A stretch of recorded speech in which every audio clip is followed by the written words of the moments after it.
Welcome all to the Pro Football Radio Podcast.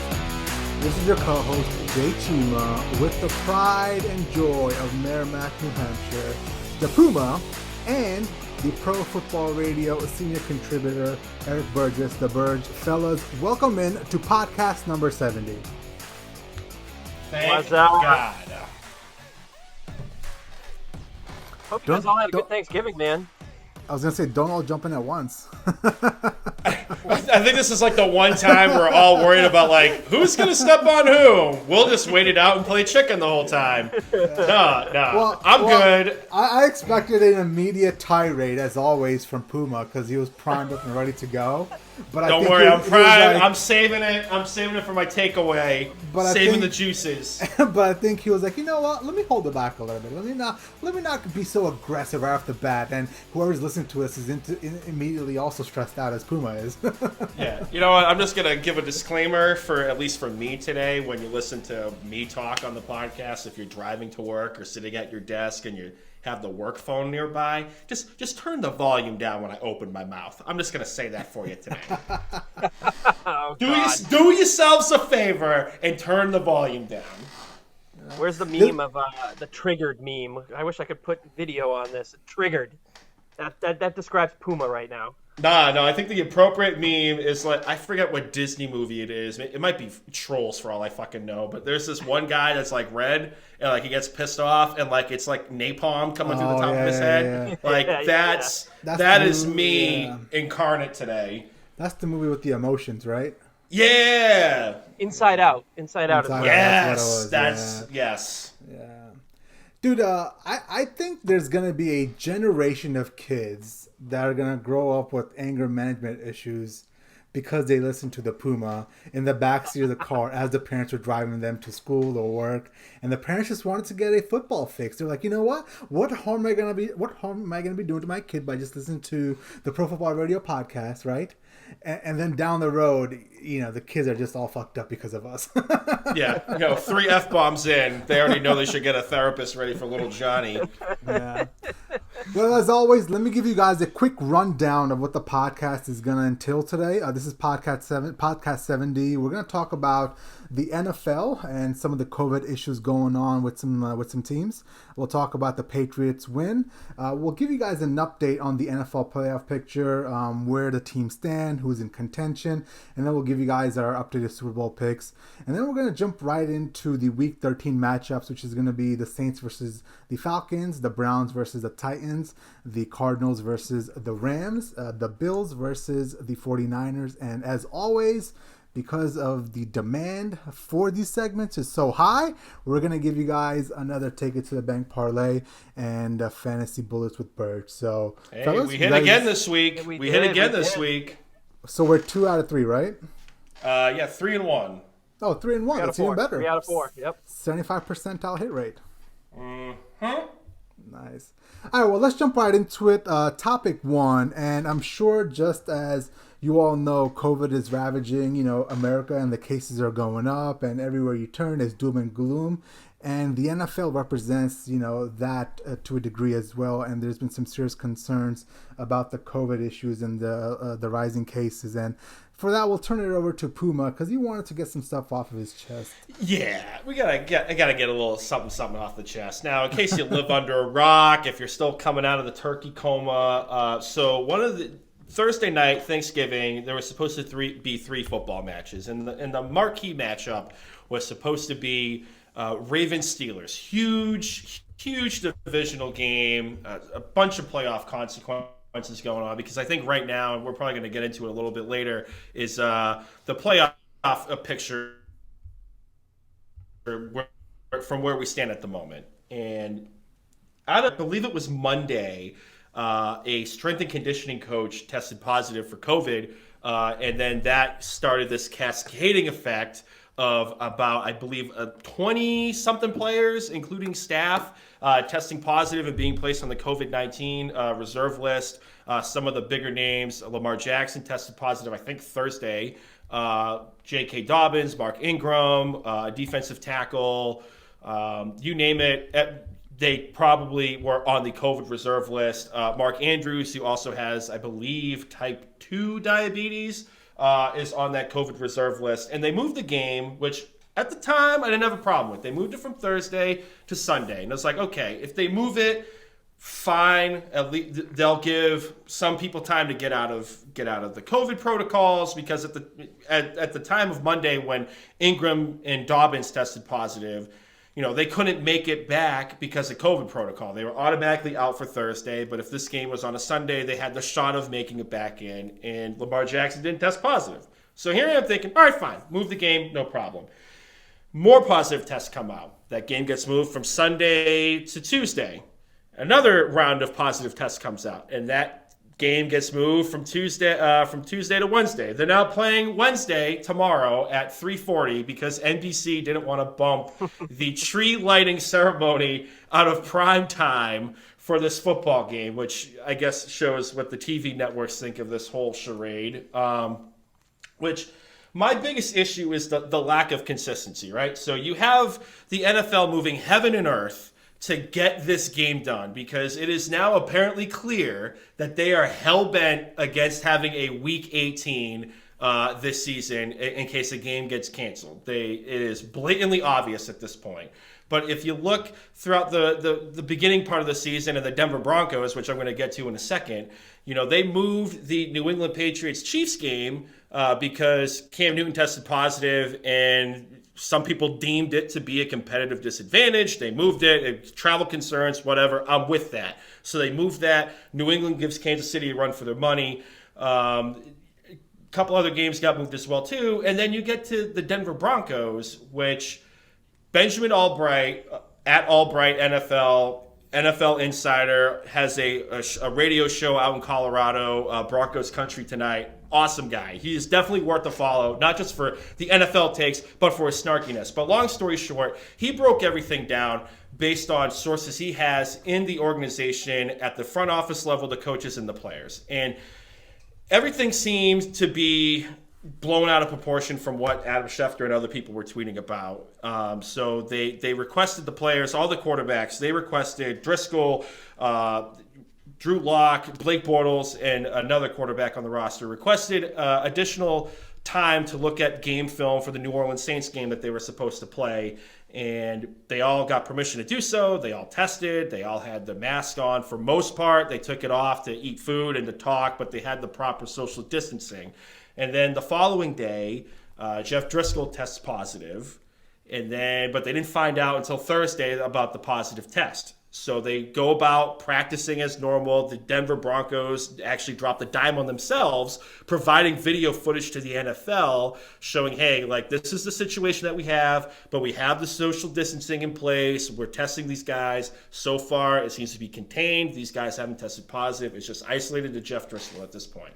The NFL took 30 hours to get back to the Denver Broncos to tell them that none of your quarterbacks are eligible to play on Sunday. And, hey, by the way, you have to either start the running back Royce Freeman, or you have to start the undrafted free agent wide receiver at quarterback. And we're not going to move the game. This is what it is. And, tough comeuppance on your part. And you know what? For everything that happened with Denver, I applaud the guy that filled in for his spot. But if I'm a Denver Broncos fan and if I'm a Pittsburgh Steelers guy, I am rightfully pissed at the lack of consistency in this.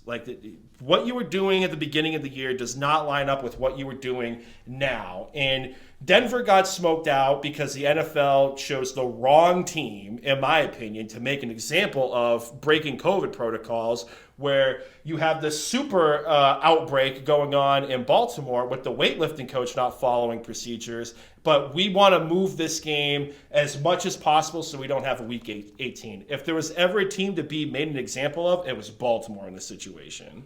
Yeah, listen, I think you're spot on the nose there, man. I do believe that the NFL is going to bring the hammer down on the Ravens, and they should. I think the investigation is still ongoing, and I believe the strength and conditioning coach is at home on, like, I believe on paid, is it paid leave or unpaid leave, whatever it is. I think it's paid leave, but he's not going there anytime soon. Yeah, and I hope that the NFL considers what the Ravens did, because that's just blatant, man. Just as blatantly bad. You're not going to wear your mask. On top of that, you're not going to wear your tracker, so you don't know who you're infecting. And now you have a whole locker room with some rampant COVID-19 outbreak going on. So my question is, though, which I don't understand, why does the NFL not want to have a Week 18? Like, they seem to be so hell-bent on not postponing this game, and they want to get it in tomorrow. Why are they hell-bent on not having a Week 18? So, from my understanding of the situation, they don't want to, because it involves game checks. Not only does it involve TV rights and advertisement revenue and in the schedule that they don't want to move, even though they have the flexibility to do so.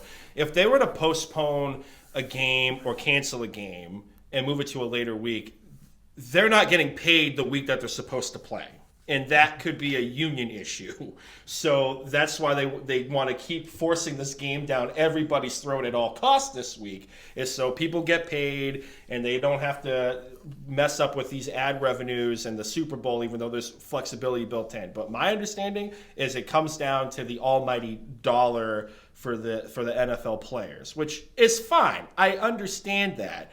But my bigger picture here is the Broncos couldn't even sign a free agent quarterback to the roster to at least be somewhat competent in the football game. I think the wide receiver that filled in completed one pass. Well, technically he completed 4, but 3 of them went to the other team. He got one pass to Noah Fant. But you have this team that just was blatantly negligent, and there hasn't been anything. They've just done everything to appease the Ravens. And the Ravens, I'll say this, the Ravens have some balls, because there was a report last night from Karen Florio. I refuse to use his actual name. His name is Karen Florio at Pro Football Talk. Karen tweeted out saying that if the Ravens, didn't get this game moved another day, they were essentially going to cause a wildcat strike and sit out, and it would have caused havoc with the players union and the NFL. And the NFL just bent the knee like in Game of Thrones and appeased to these guys' wishes, who are the reason why we are all in this situation right now. And the Denver Broncos got railroaded, in my opinion.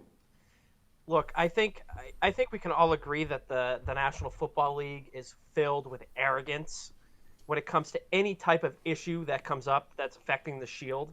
I think that them trying to avoid going to a Week 18 is just them being arrogant and them wanting to to be the one professional sports team that plays their season as they would play it normally, minus the fans.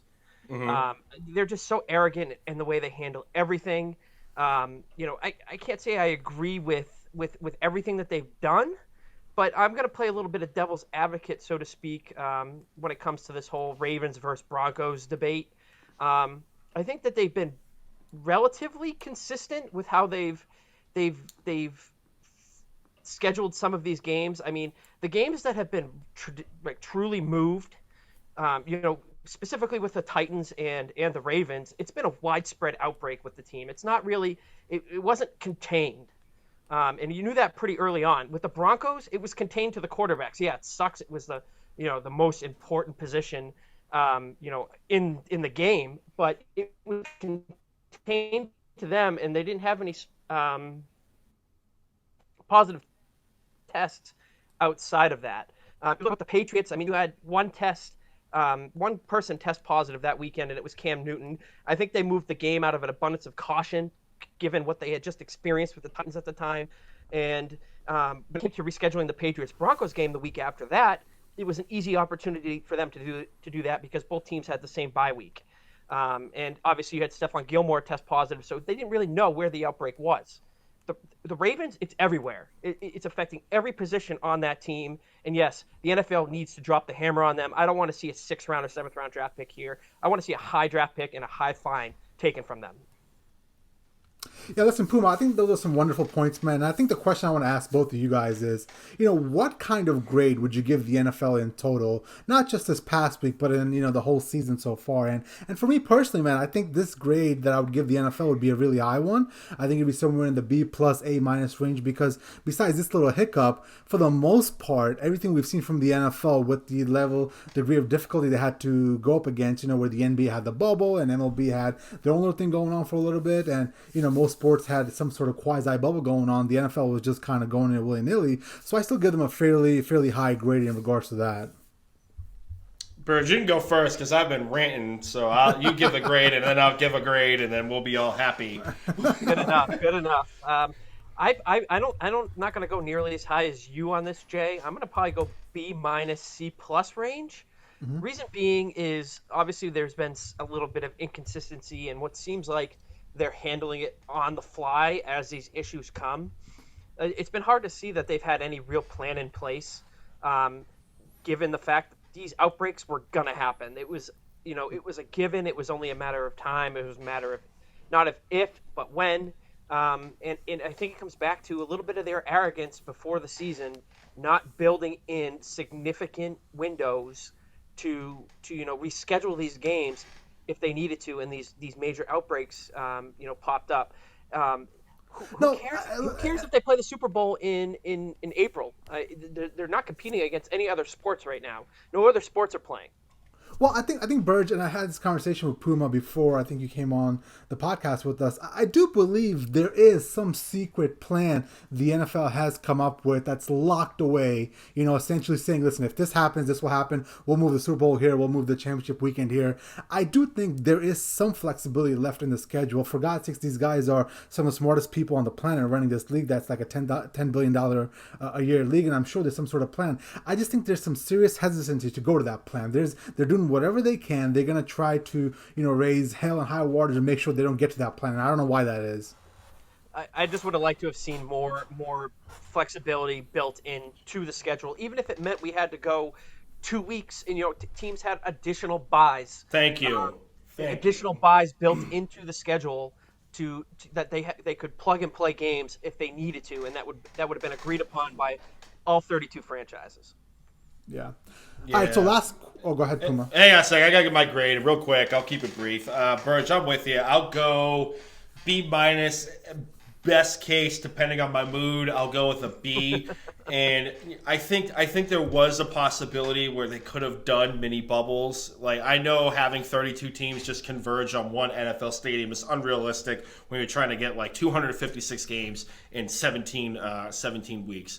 But I think what they could have done, and I've said this on the podcast many a time this year, is they could have, if they had agreement from the union, and this is kind of where the hiccup was with the NFLPA, was if they had agreement in the union to have mini bubbles at the facilities and sequester the players and just have them stay on site at those facilities for those weeks, and as much as it sucks, including a bye week, but if that means this is the best way that everybody gets paid, all the TV deals are honored, all the advertising revenue comes in, and the league doesn't have that big of a hit in the salary cap, I think that would have been the best case situation. But they didn't come to that table, and we've already reached the point of no return where they can't do that right now. Just real quick before you move on, I think it's unrealistic to ask these players to basically bubble up for 17 weeks. You're talking about 3-4 months here. I mean, the NHL and the NBA, it was a month and a half, maybe 2 tops that they were bubbled in their respective cities. I think it's a lot to ask for these players to be away from their families for 4 months, especially at the times. Oh, I get that. I get it, but like at the same time, like if you, as heartless as this sounds, like if you want to get paid and you don't want to worry about missing a game check for a week because we kicked the can down the road a week or two, that might have been the best case scenario, as much as that sucks. But like to get the season in, and clearly NFL is hell-bent on getting it done in 17 weeks, that would have been the best case. On to 2021. Yes. Yeah, last question before we move off this topic, and I want to know what you guys think on this as well. What is more likely that we're going to see? Are we going to see 18 weeks of play, so they're essentially adding the 18th week, or are we more likely to see a 8-team per conference playoff? I think week 18 is more realistic. I mean, you're talking what we got 4 weeks left, 5 weeks left in the season now. I mean, they made it this long without having to even push a game to week 18. I think if they have to, they'll just stack a week 18 up and go from there. Obviously, an outbreak could happen in week 16, and then we're talking about an expanded playoff. That's where the crunch time is going to come. Yeah, I'm with you, Burge. I think there's a better chance of having a week 18 than an expanded playoff. I mean, we really have to. If this is a Titanic, we have to hit the iceberg twice in order for that to happen. And we all know that Jack ain't gonna hang out in the fucking North Atlantic water 2 times to have a NFL game be moved over there. So I'm with y'all. I think it's a week 18. Yeah, Great I think. segue. Great I think, segue. I think I stand there as well. I think this is the first time in the podcast history we've all agreed on something. Look at that! Look at that! Progress being made. All right. Look at that! Let's talk about some Patriots. The segue. Patriots ended up winning 20-17 over the Arizona Cardinals this past weekend. I was telling Puma before we started the podcast, I absolutely have no idea how the Patriots won this game. All the stats scream that they shouldn't, but they did. So I'm going to turn it over to my buddy Burge, who loves the Patriots and wants to, go on a little bit of a... Are you joyful today? Are you going on a little bit of a joyous spree here? I'm indifferent today. I know I said it 3 times, but I got to credit you. Great segue, bringing up the 18 playoff, because I'm pulling for that. Listen, you guys laugh, but I'm a professional steam podcaster. Okay, the segues is what I work on. No, I have obviously watching that game and watching Cam Newton throw that late interception that was just an absolutely brutal throw to more or less give the Cardinals the game. I mean, Zane Gonzalez is a great kicker. No one's going to dispute that. And, talk to him better. Kyler Murray did enough to move his team into field goal range for them to win that game, basically win that game, because if Zane Gonzalez makes that kick, there's no way that Patriots offense is moving down the field in 1 minute and 50 seconds to at least get in field goal range. I had no faith. But when he missed that kick, I was so happy. I screamed. I made my kid cry because I screamed, and I got yelled at from by Chantel, and I got in trouble, but it was worth it. But at the end of the day, I'm very happy they won the game. They needed to win, and I was ready to say if they lost the game, it was Stidham time. There's no shot at making the playoffs. You got to see what you have in the kid. Cam obviously has some significant issues that he's got to work through. I think it's Stidham time right now. I think it is. It's tough to make that move when you're still kind of in it. I mean, I know. Well, look at the Dolphins. Well, here's my issue, Burgeon. I don't want to cut you off here, but something profound, was essentially going through my mind on Sunday, because you're talking about total elation, right? We're texting back and forth. You're happy. You're excited. But for me, man, I can't get there, because I know, this team wins in the weirdest ways possible. We're not going to be able to repeat these wins. The way we win is if the other team doesn't play well, or if there's a monsoon happening, or if the Jets call from up top and say, hey, listen, throw this ball away. We're not winning this. We're not giving it Trevor Lawrence, right? And the way that Cam Newton is playing right now, I am so concerned that it's not getting any better. We would think that by week 12, we would see some sort of progression in the passing game. But, I mean, some of these stats and some of the way he throws the ball, I'm just horrified, right? So he ended up with 9 of 18, was 69 yards passing, 2 interceptions, no touchdowns, and a 6.6 QBR. I'm just in that mode where I understand we won the game and you can never poo-poo a win. That's what Cam Newton said the next day. But you've got to see this for what it is. This was something that we won because I believe Cliff Kingsbury outcoached himself. And on top of that, Kyler Murray I don't think was healthy as well. No, I'm there with you, but we've talked about this, on length, but I'm never going to not be happy when my team wins. I always will be that. I will always get to that point where I'm pumped and I'm excited, and I needed a half hour for Chantel to take the baby, because I was like, I need to calm down. All right, but no, welcome to New England, kid. Dad's a friggin' maniac. No, Cam Newton is concerning right now because I mean, Isn't he? they've gone away from his strengths. Like they've gone away from him really rushing the ball. Do you think And that's by design that maybe he's certain they want to keep him out of harm's way? I mean, at this point, what do you got to sacrifice him at this point? Like he's on a 1 year deal. You're not paying him anything, so why not run him out there and use his strengths?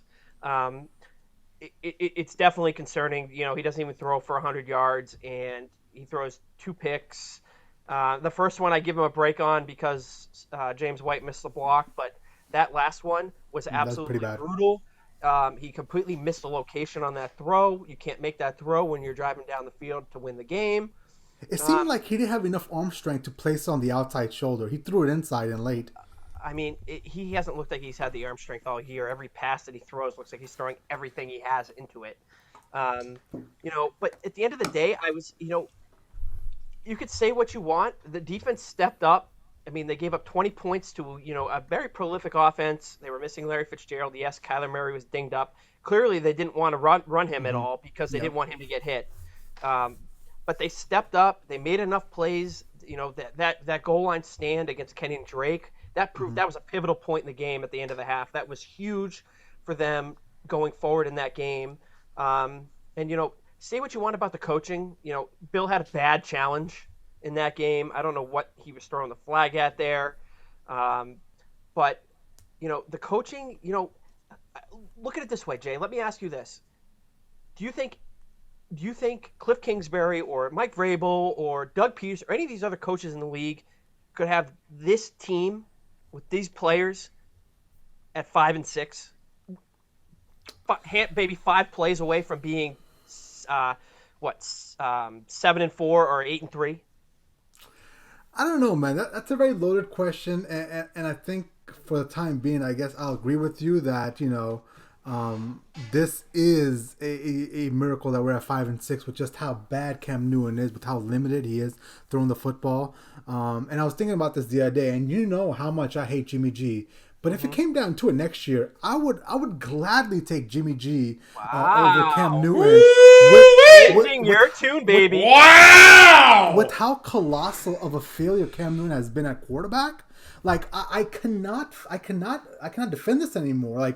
Like he throws for 69 yards, 2 interceptions, and a 6.6 QBR rating. Like on a perfectly clear day in Gillette, where some of his wide receivers are wide open, he was throwing like 5 yards short of them in the ground. Like I don't understand how a professional level quarterback is this bad.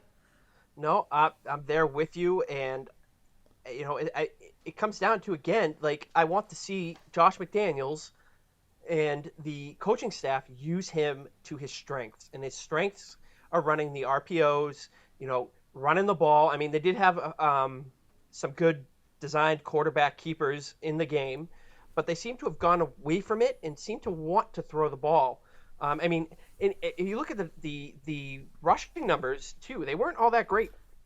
Yep. In this game. Have you noticed? Have you noticed some of the teams have gone wise to the rushing attack for the Patriots, and they've kind of negated it. I realized Houston did it last week quite a bit, where they made sure everything was at the line, and they're like, all right, you're gonna throw the ball for you to win this game, and that's essentially what the tactic is gonna be going forward for most teams. Is we get it, you're all rushing, you can't even move the ball a little bit via the air, so bring it on. You know what I'm saying? Well, I think offensive line with Isaiah Wynn going down is going to be huge going forward for this team.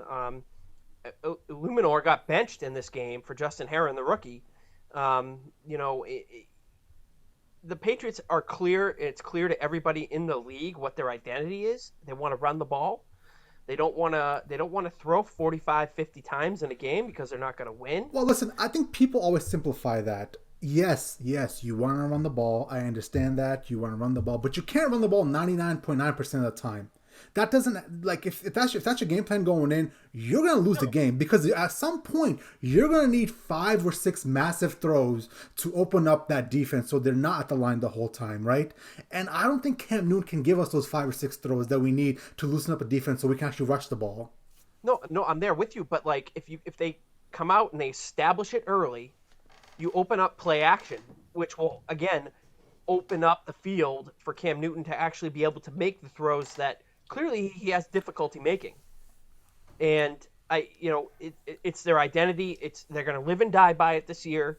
I will say this though, if they lose another game, which they're probably going to, I don't think they're going to lose against the Chargers this week. But they lose to the Rams on Thursday Night Football a week from Thursday.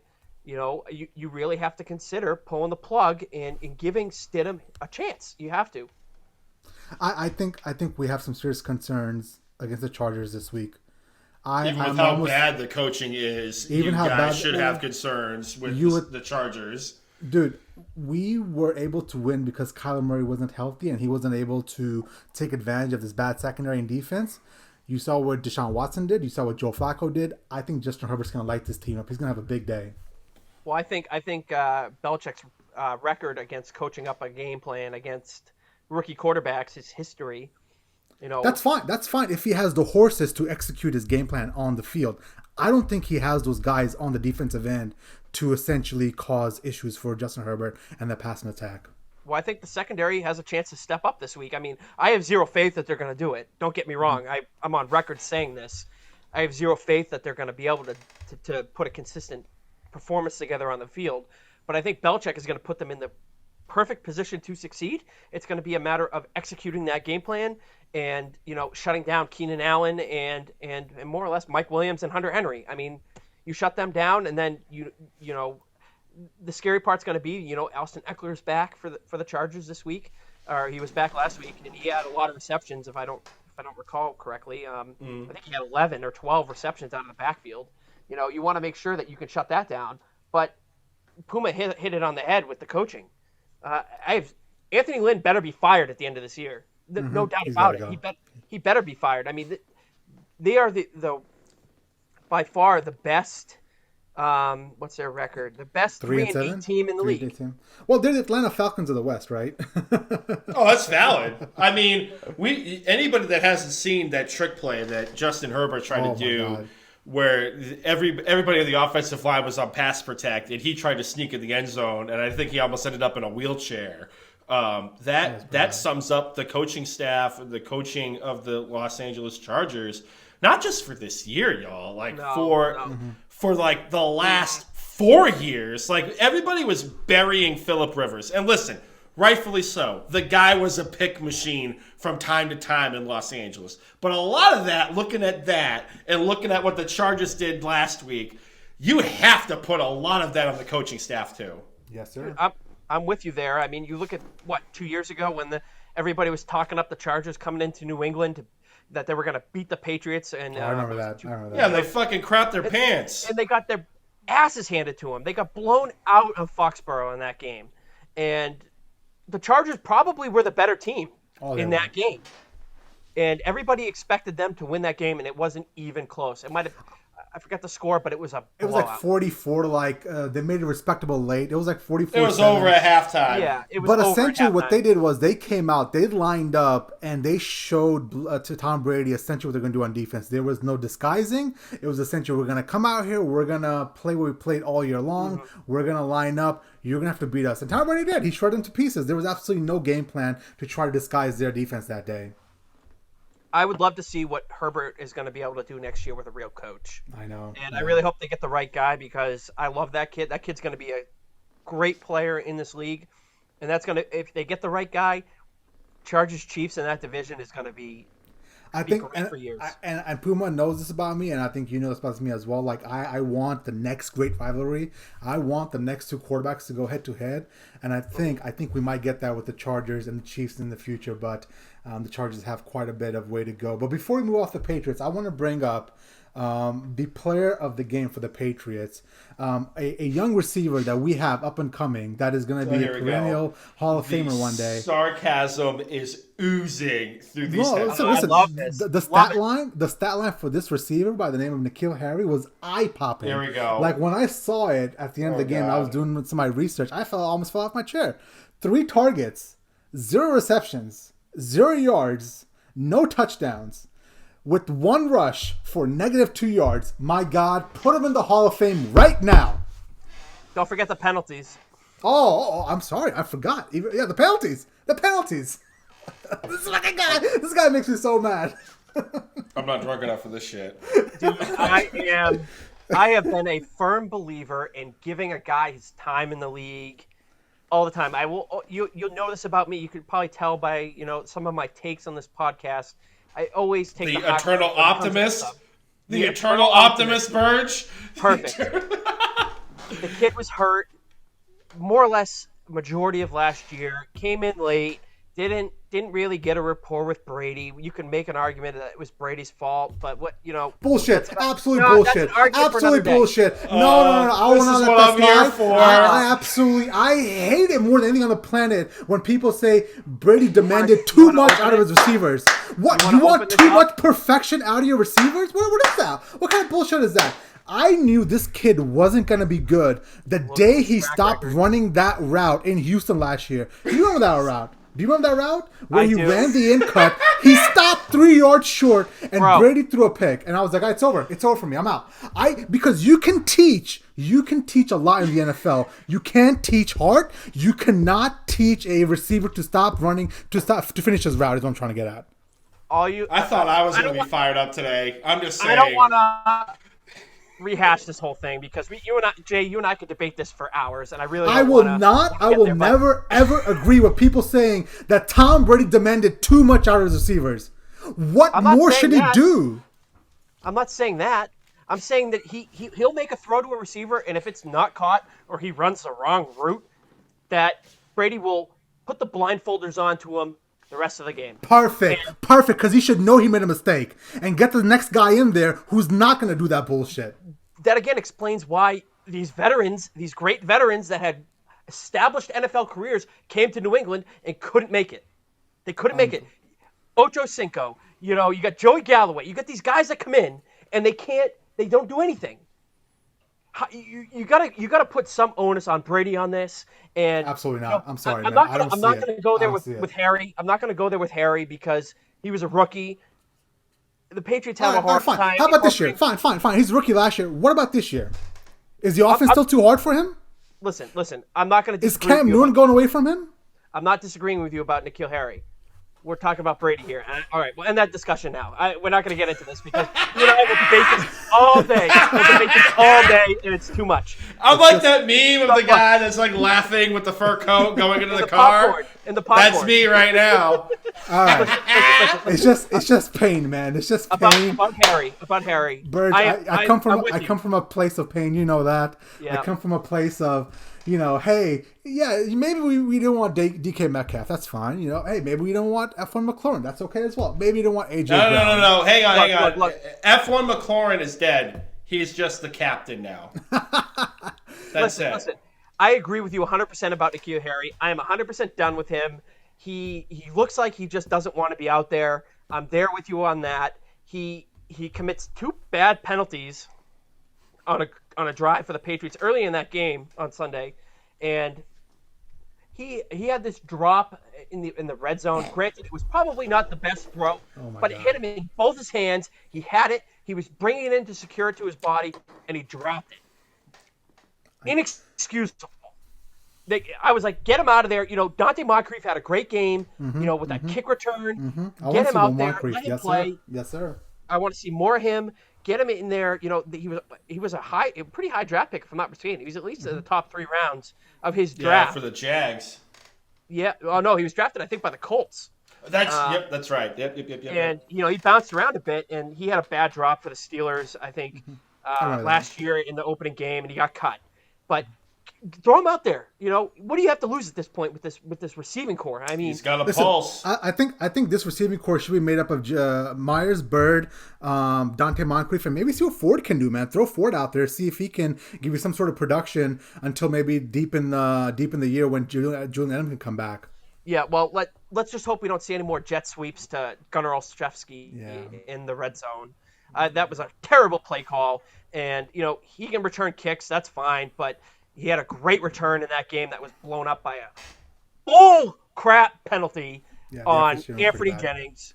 And we could go on to the officials here if we had time, but we won't go there. But keep it up on the Patriots take. We're gonna be a fucking Joe Rogan podcast. Lands your plane. I thought I was long. Let's get our final thoughts in, and let's move on to the NFL playoff picture. Burge, give me a quick synopsis of what you want to see of the Patriots going forward for next week against the Chargers. Next week against the Chargers, I want to see a defensive performance. I want to see the defense prove me the hell wrong with not having any faith in them to stop a legit offense. I don't care what the Chargers record is.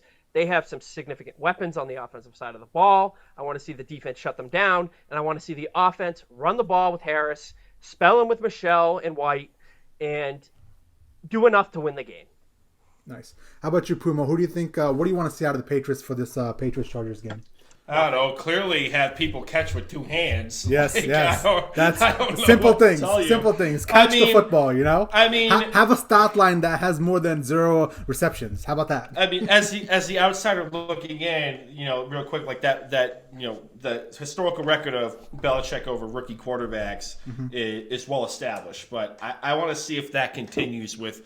What is it, like 8 opt-outs on the team, and the majority of it's on the defense? Like, if he can do that again with the team that he has against the Chargers, and I mean, what is it? Herbert's 5 straight games with 300+ yards, something along those lines. Like, if he can do that, he rolls out of bed and has 2 touchdowns and 200 yards. That's just a given. Like, if he's able to do that with this squad, I would be thoroughly impressed on the defensive side of the football. Yeah. Listen, I'm looking for this game quite a bit. I want to see, essentially that record is out there that, Belichick essentially terrorizes rookie and second-year quarterbacks. So I want to see if he has the horses to actually implement a plan that's going to cause some issues for Herbert. And then I just want to see something out of the passing attack. Like, I want to see maybe, 100 yards of passing. I don't know if that's unrealistic. That's a big ask, Jay. Let's go for 75 yards. At one point, Tyreek Hill had more in one quarter at 203 yards than like all of our receiving staff for like 5 games straight. Okay, like it's just pretty bad. So I'm just hoping for 100 yards passing. I don't know if that's too low of an expectation, but let's try to get 100 yards. Huh? How about that? No, 75's fair. 100's a tall ask. I'm not worried about the yards given up. Just don't give up the points. Yeah. All right, let's move on to the NFL playoff picture. We are 4 weeks away from the playoffs starting. And essentially from here on out until the end of the year, we're going to give you guys a quick update on the NFL playoff picture. So, guys, I'm going to lay this out really quickly. Who's in the picture, who's outside looking in. And then I'll ask you who you think is your current Super Bowl prediction. So, on the AFC side, we got the Steelers at 10-0, Chiefs at 10-1 with a big lead in the AFC West. The Titans are 8-3, and they own the head-to-head tiebreaker over Buffalo. The Bills are 8-3 at the 4th seed with the 1-game lead in the AFC East. At the 5 seed, we've got the 8-3 Browns, which they're closing in on a return to the playoffs for the first time in a while. At the 6th seed, we got the Dolphins at 7-4. They're 1 game out in the AFC East. And then at the number 7 spot, we got the Colts at 7-4, and they're starting to fall behind in the AFC South. Now, the first 3 or 4 teams looking in, we got the Ravens at 6-4. We've got the number 9 seed, the Raiders, at 6-5 with the massively big loss to the Falcons. Fucking Raiders. They laid an egg. Like, God damn it, man. Like, they were my dark horse team. I know we're trying to be quick, and I'm going to rant real quick. I got some shit to say about the Raiders. Go for it. They took the, like, how can you do this? How can you take the Kansas City Chiefs to the goddamn limit on prime time at home, and you go out to Atlanta and just lay an absolute egg? Like, Derek Carr was just, like, one of those picks was absolutely horrendous. He threw it behind the running back. He threw it right at the linebacker, and he basically skirted almost into the goddamn end zone. Like, I think their highest scoring guy on, just not even on fantasy, but just in real life fucking football was the kicker, Carlson. And then you have Josh Jacobs getting hurt with an ankle sprain. Like, this team, last week I was like, yo, the Raiders are my dark horse team. Like, I think last week was their Super Bowl. I'm going to go out here and I'm happy to take the L on December 1st at 8:30 p.m. They're not making the goddamn playoffs. And if they do, they're out in the first round. Well, listen, at this point, they're outside looking in. And rightfully so. They got the 6-5 record with the big loss to the Falcons. Man, listen, 43-6, that's the worst loss in the John Gruden era. And I understand it's not all completely on the Falcons. But the Falcons, man, I know they're joking a punchline, and they started out at 5-0 or whatever, 0-5 or whatever the record was, but they're 4-2 now ever since Raheem Morris took over. So if the Falcons are somebody you want to keep an eye on. To finish out the AFC, we got the Patriots on a 10 seed at 5-6. They've got a tough road to return to the playoffs. The Broncos are 4-7, and the Texans are 4-7. So that sets up the AFC. The NFC is going to be the Saints at the number 1 seed, 9-2. Seahawks 8-3. On the number 2 seed, number 3 seed, we got the Packers at 8-3. Number 4 seed, we got the Giants at 4-7. They lead the NFC East right now. We've got the Rams at 7-5. On the number 5 seed, we got the Buccaneers at 7-5. We've got the Cardinals in the number 7 seed at 6-5. And then the first 3 teams looking in, we got the Vikings at 5-6. They're 1 game behind for the wild card.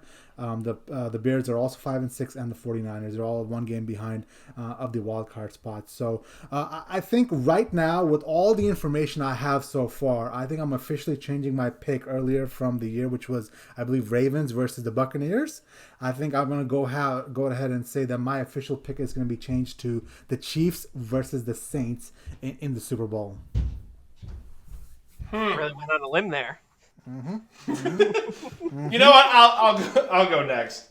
While I still process. Give me all that chalk, son. Let me get my popcorn. While I process that. For me, the Saints, I think what is so intriguing about them is the fact that their defense is carrying them right now, and they're playing some tremendous defense right now. And when Drew Brees does come back, and hopefully they can get the offense rolling again, I think they're the best, most well-rounded team in the NFC, because the Seahawks have their issues. I do understand that their defense is up and coming. The Packers got their issues. The Giants are a joke. The Rams, Buccaneers, and Cardinals all have issues as well. So I think the Saints are the team out of the NFC for me. And the Chiefs, we all saw it. I know the Steelers are 10-0, but I do believe the Chiefs are the best team in the AFC. I think it's going to be an absolute bloodbath when the Chiefs go to play the Steelers in the AFC Championship game. So give me Chiefs versus Saints in the Super Bowl. I'm going to stick by my let's get nuts pick. I'm still with the Steelers going to the Super Bowl, and I still have the. Believe it or not, I know they laid an egg as well against New England, but I'm still going to ride with the Arizona Cardinals. I like their offense. I know they hit a bump in the road. Kyler Murray stinged up, but we're going into the latter half of the year where the games count. Almost everybody's dinged up at this point. Now Kyler Murray's just going to have to push through, and he's going to have to dig deep. And we're going to find out a lot about Kyler Murray over the next couple of weeks. If they're able to be the road warriors and go through a very tough gauntlet to get to the NFC Championship game and potential Super Bowl, I'm still going to roll with the Steelers and the Cardinals in this one. Look, I think, just real quick before I get to my prediction here, I think that the AFC more or less is kind of decided. I granted you have some teams with some close records here, and obviously I'm still hoping my Patriots find a way to get in. But the NFC was that this bad as well, Puma? Before Burge came on the podcast, was I also this bad? How can you say this stuff? Or was I worse? I think I was pretty bad. I'm holding out hope. You were worse when Brady was on the team. Oh yeah, that was pretty bad. You talk about Burge being man crush, and I know I was kind of going over the coals with Burge and Twitter today about man crush with Jimmy G and Frank Reich, but you were kneeling down at the peen of Brady in your words. So you were very, very much worse than the new member of the podcast, Jay. I wish I was around for the Brady. Oh my God, you should have seen it. Oh, man, you should have seen Puma the day we won the AFC Championship game against the Chiefs. That was a good day. I remember how pissed off you and Juice were. That was hilarious. Oh God. One of the greatest days of my life. It's fine. It's fine. Well, getting back to it after that, the NFC, those last 3 spots are so wide open at this point. I can make a case for 5 teams to hit those last 3 spots in the NFC. With the Rams, Bucks, and Cardinals already in there, you could make a case that the Vikings are going to leapfrog one of them, and the Niners are going to leapfrog one of them. No faith in the Bears. But fuck the Bears. I'm sorry. I didn't mean to cut you off, but fuck those guys. Oh, my God. I think that there is a realistic chance that the Buccaneers could miss the playoffs this year. I know they have a cakewalk schedule the rest of the way after. The Atlanta Falcons twice is not a cakewalk schedule anymore. It may not be. I've seen a lot out of the Falcons, and I will agree this might get very ugly for the Buccaneers. It would make me happy to see both the Patriots and the Bucs miss the playoffs. I either want them both to make it or I want them both to miss it. No in between. But anyways, angry ex-girlfriend for 500. Hey, hit the daily double. So my Super Bowl pick earlier on was Titans. I bet you he goes to sleep at Cardinals. night and he hugs a Tom Brady magazine and cries. I think we stepped on Burge enough. Who do you got, Burge? I'm sorry, Burge. I'm sorry. Go I ahead. don't hate Tom Brady. I love Tom Brady, but I don't want to see his team succeed. He broke Fair my enough. heart in March. He You don't broke love him my more than heart. I do. You don't love him more than I do, okay? I don't know. You He's mine. Back off. Should I bring Chantel on this so to talk about this? Oh All right. my God. Joe Rogan podcast this week, baby. I would probably leave Chantel for Tom Brady, and she knows that and is full acceptance of it at this point. But anyways, my Hopefully you would call me the next day and tell me how it was. Shut up, Jay. Let us spit this shit out. Jesus. All right, my last pick was the Cardinals versus the Titans. I am going to change that. Both the Titans and the Cardinals both have shown me some pretty significant flaws. I still think the Cardinals make a deep run in the NFC playoffs. I don't think they have enough. The Chiefs for me, you can't pick against the Chiefs. I think they're going to steamroll the Steelers when they play them. I think so too. Patrick Mahomes is God. Why couldn't we have him here in He's New England? insane. He's absolutely insane. He continues to impress. The performance the other night was unbelievable against the Buccaneers. But I think I'm going to go with the Chiefs versus the Green Bay Packers. Oh boy. The Saints scare me. I mean, they could easily drop a winnable game with Taysom Hill at the helm. I know they blew out the Broncos this week, but that's not really saying much considering what the Broncos were dealing with. But we could get a nice marquee quarterback matchup. You got an older quarterback in Aaron Rodgers versus the young stud in Patrick Mahomes. And, I'm going to go Chiefs Packers at this point. I'll probably change it next week. Yeah, listen, that's the whole point of this segment is we're going to update as we go on a weekly basis, This is an ebb and flow kind of thing, and Puma is the only one that has the courage of his conviction, sticking with the Steelers and the Cardinals. So we'll see how this pans out. But I think we've done enough bullshitting. I think it's time to move on to week 13. Thanks for cutting me off. Jesus. Here's Burge trying to spit it out. Fuck. Listen, Everybody get ready for a long day on the pod tomorrow. I think it makes the podcast more fun. If I want to get my thoughts out, maybe I'll start my own. Shut up, Burge. Shut your mouth. Oh my God. Let's move on to week 13. We've got the 9-2 New Orleans Saints traveling to the Atlanta Falcons at 4-7. Puma, who you got win this game? You know what?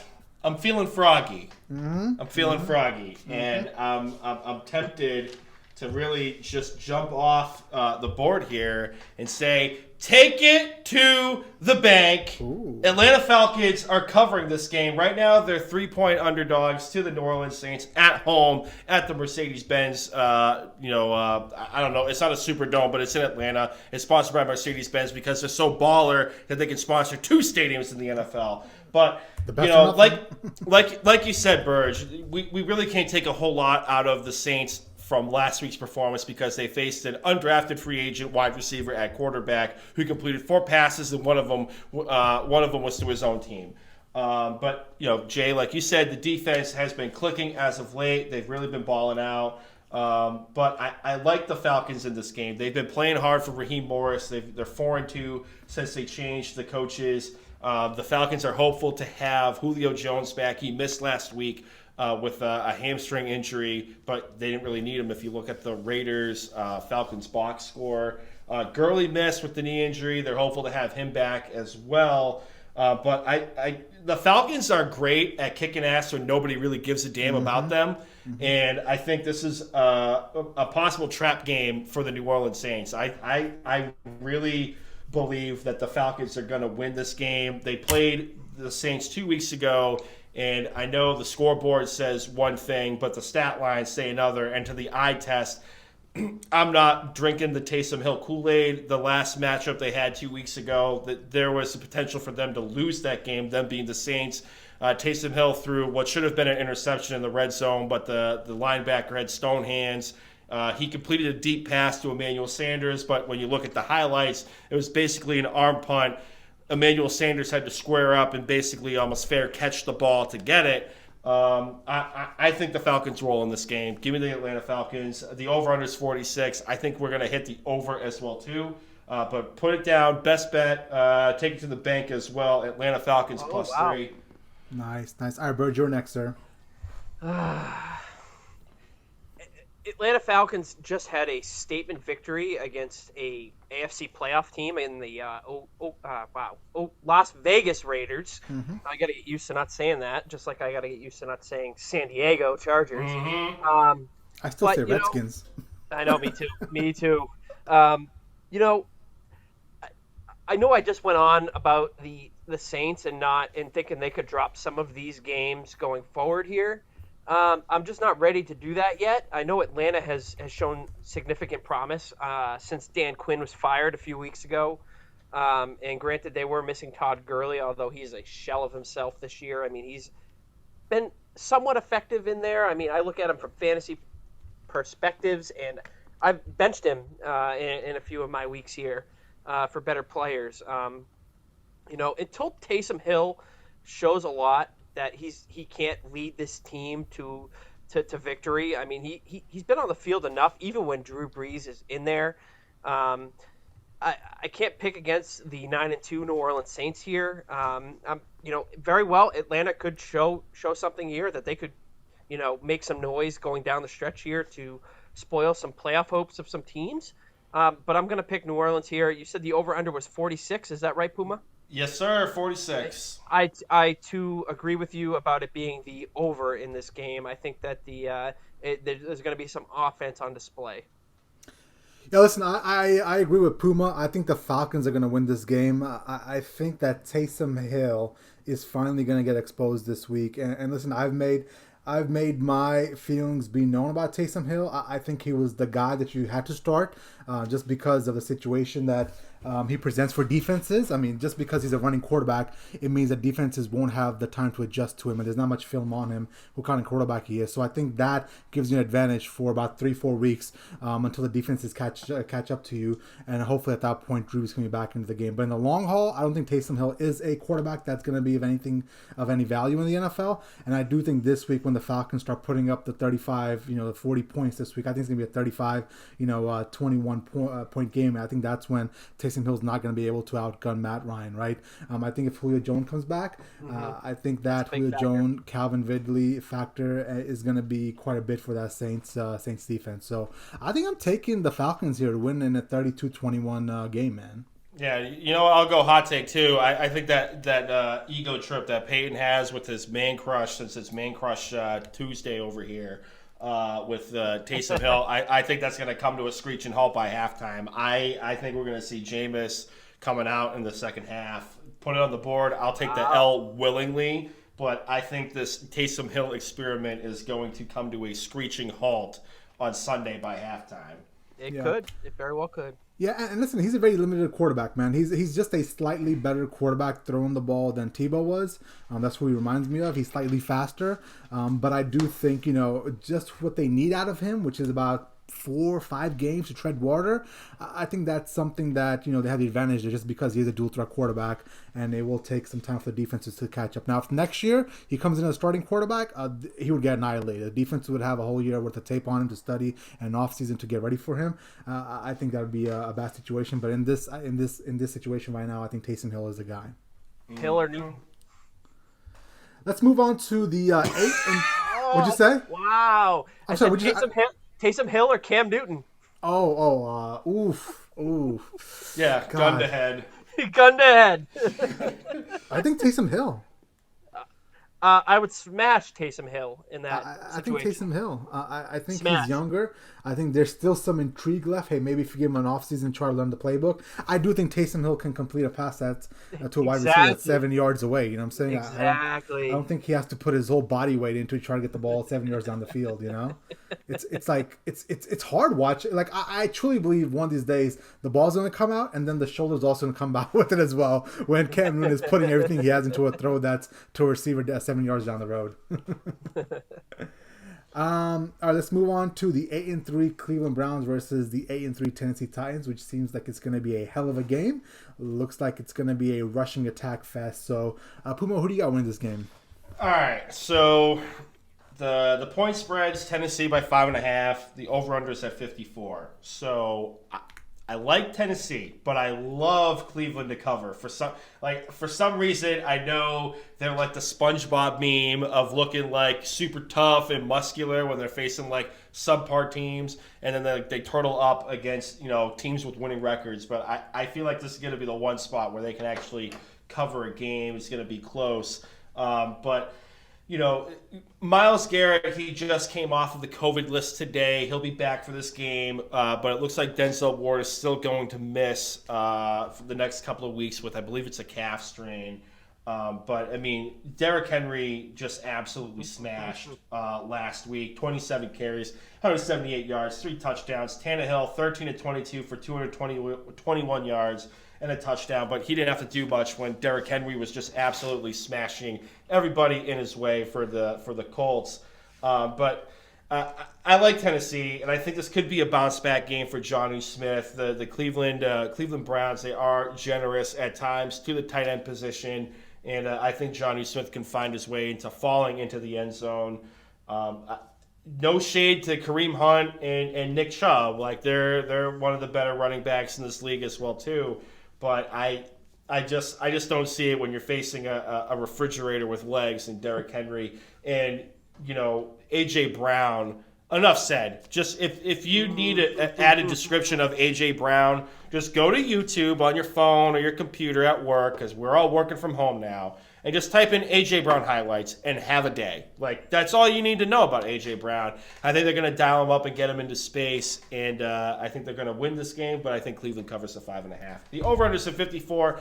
I kind of like the over as well, too, just because Tennessee's defense is still not the greatest, especially in the secondary. So I think it's going to be a high-scoring game, but I like Tennessee to win. Burge, before you go, Puma, I see your AJ Brown, and I raise you a N'Keal Harry.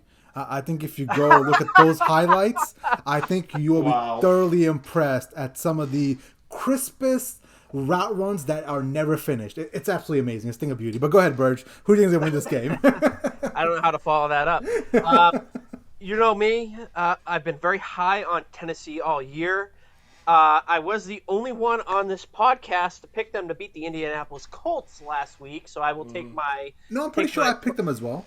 I'm pretty sure you picked the Colts, man. I'm pretty sure you did. No, because my reasoning was there's no way the Colts are going to sweep the Titans. Okay, all right. We'll check back. We'll check tape. We'll check tape. But anyways, I was the only one that was sure as hell, and I know I didn't take it to the bank with this game, but I was the only one that was really on Tennessee in this game. I've been big on the Colts being, they're performing better than they should be right now, and I think they got brought back down to earth this past week against a good team in the Titans. Now, I'm not picking against my Titans against the Baker Mayfield-led Cleveland Browns. I know they are 8-3. They've had a good year. I mean, Jarvis Landry had a good day this past Sunday, and they have the two-headed monster at running back with Chubb and Hunt. But even if you have Chubb and Hunt, give me Derrick Henry all day. No disrespect, as you said, Puma. Derrick Henry's an absolute beast. I love him. I love what he did for my fantasy team this week.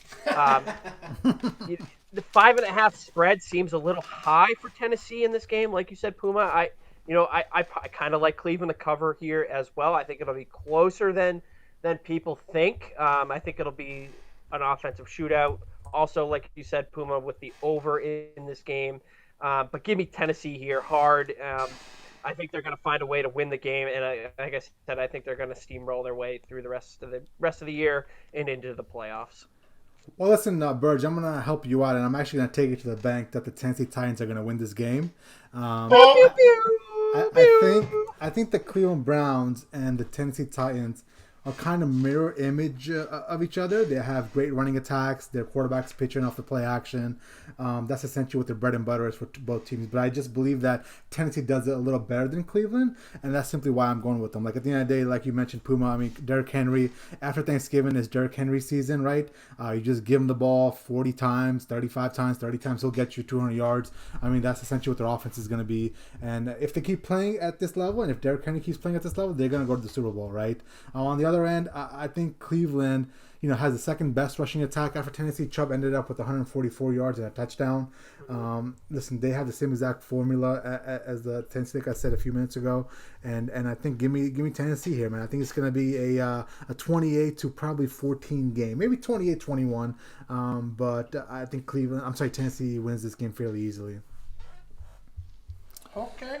And moving on to the 6-5 Arizona Cardinals versus the 7-4 Los Angeles Rams. Puma, who you got win this game? All right, so we don't have to beat a dead horse here. We went over the Arizona Cardinals and the rundown. But man, Jared Goff was just absolutely brutal last week too. I like Arizona in this matchup. I have a little bit more faith in Kyler Murray as a quarterback compared to Jared Goff. I mean, Jared Goff is the ultimate Jekyll and Hyde, right? Like he throws for 4 touchdowns versus Tampa Bay. And then the following weeks, he follows that up with 2 picks, I think a fumble or 2, and he didn't even find the end zone. Like I think fantasy-wise, he ended with 3 points. But yeah, talk to my fiance too. She's pissed. But I just like Arizona in this matchup. I like their defense. Isaiah Simmons, he was a freak coming out in the draft, and he looked like a freak at times against New England. I think he had a sack of Cam Newton at one point, and he's just been steadily building up the snap count. Has been playing a little bit more of an increased role in this team. I would like to see a little bit more out of Kenyon Drake. He had 22 carries, 78 yards and 2 touchdowns, but it was all like goal to go kind of deals. He didn't break out like a huge run like he did against Dallas a couple of weeks ago. And, no shade against the Rams. Their defense, we went over this 2 weeks ago. Their defense is elite. It is playoff and Super Bowl caliber defense. But I don't have faith in Jared Goff. We saw signs of life from Cam Akers last week. Hopefully they'll showcase him a little bit more. But I like Arizona here. The Rams are 2.5-point favorites. Like I said, I like Arizona to cover. The over-under is at 48.5. I'm an over guy this week, apparently. I like the over in this game, too, just because the secondary for the Cardinals can be beat if your last name isn't Peterson. So give me the over a little bit, too. Nice. Burge, who you got next week on this game? Puma, I more or less am going to echo your sentiment here, so I won't spend too much time on it. Jared Goff is the definition of inconsistency at quarterback. You can have a great game one week and a horrendous game the week after. I have zero faith that he can do anything, consistently throughout the year. So I'm not going to put faith that he's going to have a great game against Arizona, which is a good team, despite their loss last week. They are a good team. I think a lot of it is going to depend on the health of Kyler Murray, if they can get him moving again in the running game. On the running game topic, the Rams have been kind of inconsistent with running the ball this year. They've been doing this committee thing with Henderson, Brown, and Akers. I mean, Akers did have a great game last week, so maybe they can get him going a bit. But again, I have faith that Jared Goff will end up throwing this game away in some way with an interception or a fumble. And Arizona has a good offense with Hopkins and Kirk. With the two running backs and Drake and Edmonds. So I like Arizona here. I'll go with the over as well with Puma here. I like an offensive game. It seems to be the way it's been trending this year across the league. All right, so I think I'm going to go with the Rams here, and I do hear your concerns about Jared Goff, and after watching the tape, man, I thought San Francisco defense really shrunk the field, right? And they sat on everything underneath, and they kind of forced him to throw vertically. And I think they really didn't respect him vertically, which is quite telling. It was a complete opposite approach of what the Buccaneers took about 2 weeks ago. So that's why he has such a high game against the Buccaneers, such a low game against the 49ers. But for me, it comes down to Kyler Murray's health. What I saw on Sunday didn't look that well. Maybe he's a little hurt more than we thought he was because his numbers are pretty horrible. So I think we're not gonna beat a dead horse. We talked about the Cardinals already. You guys hit it on the head with the Rams as well. I'm gonna go with the Rams probably in a 28, probably 14 matchup. Depending on the health of Kyler Murray. So, final game we're going to talk about is the Monday Night Football game, the Buffalo Bills versus the San Francisco 49ers. Puma, who you got? All right, so I'm going to go with Buffalo Bills in this game. Buffalo's favored by 2.5. The over-under is 48. Buffalo, they're coming off a 27-17 win versus the Chargers. Anthony Lynn, enough said, head coach of the Chargers. Allen was 18 to 24, 154 yards, 1 touchdown, 1 pick, and then he also had 9 carries for 32 yards and 1 touchdown. I like this game a little bit more. I think it's going to be a low-scoring game only because this has been pointed out on from the fantasy circles, at least on Twitter, that Josh Allen absolutely smashed the field, but John Brown's on IR, so he's going to have to find different ways to get the ball into his playmakers' hands, specifically Stephon Diggs. We saw a little bit of trickery last week with the sweep to Beasley, and Beasley throws a bomb into the Buffalo Bills. Their defense has been playing better as of late. And that's no disrespect to San Francisco, because if anybody has seen Rocky V, there's this scene where Rocky's having a street fight with Tommy Gunn, and he gets knocked down. He's seeing like Ghost of Ivan Drago and fighting Apollo Creed, and then out of nowhere comes Mickey. But the San Francisco 49ers have been. They have not heard a bell this season. They've played hard. They are still in this playoff race, believe it or not. And, they're hopeful to get George Kittle back in the next couple of weeks. That Jimmy G might be back. Nick Mullins was serviceable, 24-35, 252 yards, 1 pick. But Deebo Samuel is a man among boys, where Mostert was running a little bit more. But give me Buffalo in this matchup. And it doesn't help because of the COVID situation that's going on. The 49ers are almost a man without a country right now. They're playing this game like San Francisco is, in theory, the home team, but they're playing in Glendale, Arizona. They're playing where the Arizona Cardinals are. Their home field is, because Santa Clara County banned all contact sports, including professional sports. So they had to play in a different arena. Nice. Burge, who you got in this game? So I'm going to take this game to the bank, baby. Oh. I got baby. San Francisco is getting healthy. They got Deebo back. They got Mostert back this past week, and they beat a really good Rams team. Now you can say what you want about Jared Goff, and how bad he was in that game, but I think there is a good chance that the 49ers make the same thing, make Josh Allen look the same way. You say what you want. Again, last week you had the Chargers go in there, and obviously bad coaching kind of badly hurt them in that game. I like San Francisco here, taking it to the bank that they're going to win this game based on the money line. Get their running attack going, and with Deebo and Mostert back there, and who knows what can happen with this team. I like them to be a dark horse to make the playoffs this year, and they're going to need this game to do it. So, granted, they're going to be the home team in Arizona in prime time Monday Night Football next week.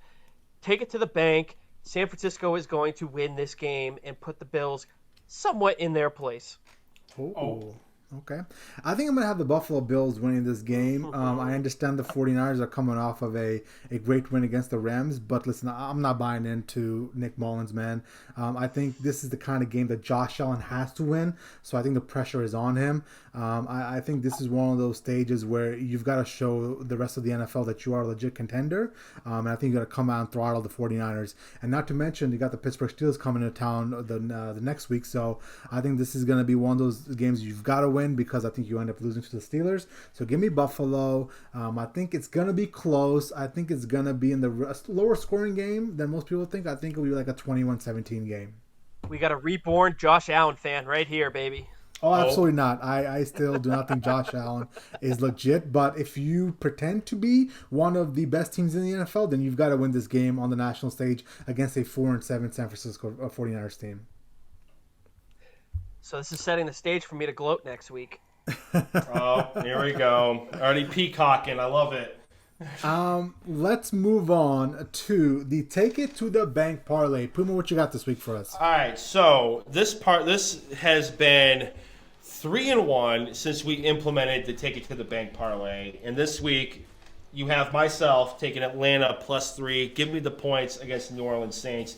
You have Burge going San Francisco money line, and you have the host of the podcast, Jay, going Tennessee Titans money line. Real quick, some of the bets that I'm going to be placing this week. Personally, I'm going to go Detroit Lions +3 points versus Chicago Bears. Chicago Bears are just absolutely fraudulent. They have no semblance of an offense. I don't know how the defense hasn't just taken a steel chair to Ryan Pace and Matt Nagy yet.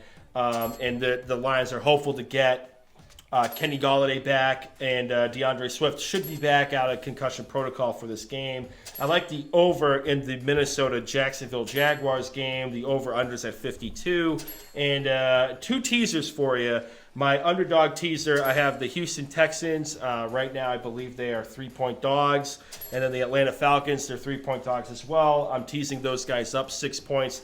So they are 9-point dogs each. And then my favorite teaser, I am teasing the Miami Dolphins down to 5 points, and I'm teasing the Minnesota Vikings down to 3.5. This is just standard 6-point teaser, teasing them down. Miami down to 5, Minnesota down to 3.5. I like the Cleveland Browns to cover the 5.5 points. I like the over in that game. Buffalo, I think they cover. Washington. On the DraftKings Sportsbook app, the game was not on the board yet because the Steelers haven't played. But if you have FanDuel, right now the early look ahead is Washington +9.5 versus the Steelers. I like Washington to cover that 9.5 points. Sounds good. And then the final segment of the day, we finally made it through quite a bit. The fantasy bullets with the Burge. And sir, I believe we have some questions for you, correct?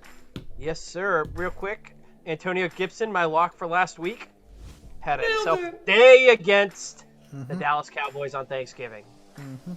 All right, so let me start it off with my fantasy team. I have to start 3 running backs out of these 4. I think the first 2 are going to be fairly simple to discern. It's going to be Derrick Henry and Nick Chubb. But what about between Damian Harris, and Naheem Hines? Depends on Jonathan Taylor coming back from COVID list for the Colts. If he comes back, I think you have to go with him here. Actually, you have to go. Who was the other guy? It was Hines and who? Our boy from the Patriots. Yes, I'd probably lean Harris there because you probably have a good more potential to get increased carries out of Harris in the Patriots offense. I think that they like him there. And granted, you know how it goes with the Patriots running backs, the carousel with James White, and obviously now Sony Michel has entered the picture, and Harris. But I would probably lean Harris there. I think the Colts really do like what Jonathan Taylor brings to the table. Okay. And then if... so Stephon Diggs or A.J. Brown? A.J. Brown? Oh, I don't think that's smash. It's probably smash A.J. Brown given the performance this past week. Stephon Diggs is a good target though too. So monitor it as it gets to Sunday, and see what happens. All right. I think I'm all good here, sir. Sweet. Burge, quick question. Earlier this year, I was fighting for my playoff life. I was on playoff life support. I was making a bunch of trades. I traded for Deshaun Watson because I wanted to stack him with Will Fuller, and that really paid off this week on the Thanksgiving Day matchup. They both smashed for 30 points a pop. But you have Will Fuller suspended for the rest of the year. Is Kiki QT worth the ad if you're a Will Fuller manager? Would you go after T. Higgins? Is anybody worth the ad at that point? What are you doing? What's your overall outlook for Deshaun Watson moving forward without his most dynamic playmaker on the offense? Look, I think Deshaun Watson is one of the more dynamic quarterbacks in the league, fantasy wise. He's just a tier below the top quarterbacks in fantasy. Mahomes. You've got Rodgers up there as well. Who are you going to drop for QT or Higgins here? I would stay away from Higgins given the quarterback situation in Cincinnati now. I would just fade that 100%. But if you want to add QT, it depends who you're going to drop in that situation. I'm not necessarily saying that if you pick up QT that you want to throw him out in your lineup.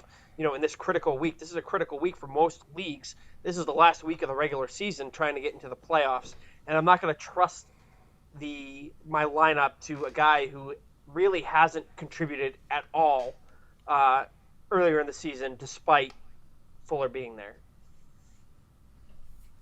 So overall outlook, do you think Watson's output's going to go down somewhat, or do you think he, now is just going to be more reliant on his legs to keep plays alive and possibly fall into the end zone? I mean, I could see him, I could see him relying on his legs more, in that offense. I'm not ready to fade Deshaun Watson yet. He's still got Brandon Cooks down there, and he still has the tight end Darren Fells, who's been relatively effective this year. He's going to take a hit. You probably can't expect the 30-plus output performance out of him, this week. But I'm not ready to fade Deshaun Watson. If you have him on your roster and you don't have like one of the top-tier quarterbacks, I'm still smashing Deshaun Watson in that start. Sweet. That's really all I got as well, too. Wonderful. Well, do you guys want to get to anything else before we play off the podcast? Well, real quick, we had a fan question. Oh. And I think we could all be brief on this one. And I say brief, and it's probably going to be a 45-minute tangent. So, longtime listener of the pod, our boy Josh McNaught, a.k.a. Haitian Houdat on the IG, he submitted a question to me via social media asking what our opinion was. What was our favorite quarterback matchup out of these three? Was it Brady versus Manning, Brady versus Breeze, or Brady versus Mahomes? And Jay, I'll let you go first. Well, listen, for me, it's Brady versus Manning. I think it's very simple. I don't think the other two really were a rivalry just because the amount of times they've played each other is not that high. I think he's played Mahomes 4 times now, and I don't have the numbers off the top of my head for Drew Brees, but I can't imagine it's more than like 3-4 times just because of the conferences they're in. But listen, every single time Peyton Manning and Tom Brady went head to head, it was absolute must-watch TV, man. Like, it was, Tom Brady comes out first, he wins those first few games, and then Peyton Manning can't win, but then he comes on strong late. I mean, it was just absolute must-watch TV, 2 legends going at it.